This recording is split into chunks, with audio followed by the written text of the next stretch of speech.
They call it high functioning because from the outside, the machine is working perfectly. You're the one who organizes the plans.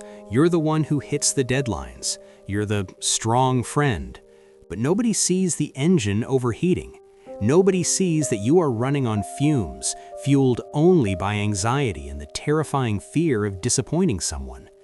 It's not just stress anymore. It's a bone-deep fatigue that sleep doesn't fix.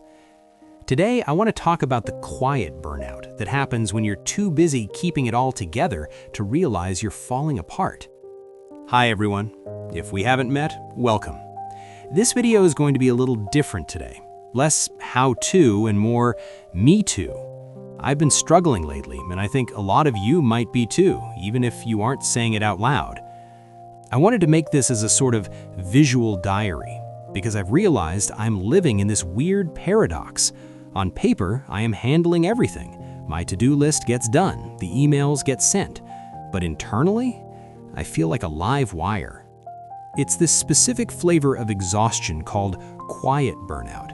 It's not the kind where you stay in bed for a week. It's the kind where you wake up, put on the mask, and perform excellence while your jaw is clenched so tight it hurts. It's high-functioning anxiety, and it is exhausting. So let's talk about what this actually looks like behind the scenes. The most insidious part of high-functioning anxiety is that it rewards you for hurting yourself. The more anxious I am about perfection, the better work I produce, so the world applauds. But the mental cost is astronomical. Lately, I've noticed this pattern. I cannot stop overthinking. And I don't mean just worrying about the future. I mean replaying a casual conversation I had 3 days ago, analyzing my tone, wondering if I sounded weird or if I secretly annoyed the person. It's this constant mental loop. Experts talk about this need to stay always busy as a trauma response or a coping mechanism. If I'm busy, I don't have to be alone with my thoughts. If I'm productive, I'm worthy. I caught myself the other day. I was supposed to be taking a break, literally just 10 minutes to eat lunch, and I found myself mentally drafting an email response and adding 3 things to my mental to-do list. It's like I've forgotten how to just be. There's this term I read about called the strong friend syndrome.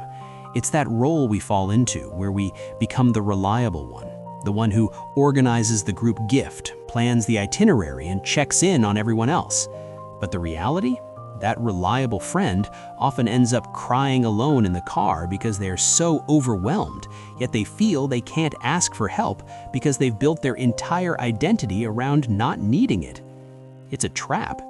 We say yes when we are already drowning because the thought of saying no and potentially disappointing someone feels physically painful.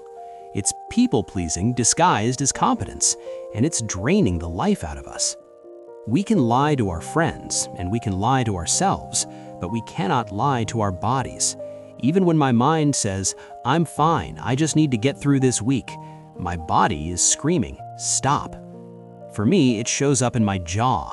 I clench my jaw all day, and I don't even realize it until I get a headache that starts at the base of my skull and wraps around my eyes. It's this physical manifestation of holding everything in. Research on high-functioning anxiety highlights these somatic symptoms constantly. It's these stomach issues that have no medical cause. It's the muscle tension in the shoulders that feels like you're carrying a literal weight. It's that tired but wired feeling. You know what's the worst part? The sleep. You'd think with this level of bone-deep fatigue, I'd pass out the second my head hits the pillow. But that's when the high-functioning part shuts off and the anxiety takes the wheel. I lay there, and my body is exhausted, but my brain decides it's the perfect time to review every mistake I've made since 2015. It's racing thoughts that you can't turn down. And because we aren't sleeping, our patience evaporates. I feel so much guilt about this, but I've been snapping at the people I love.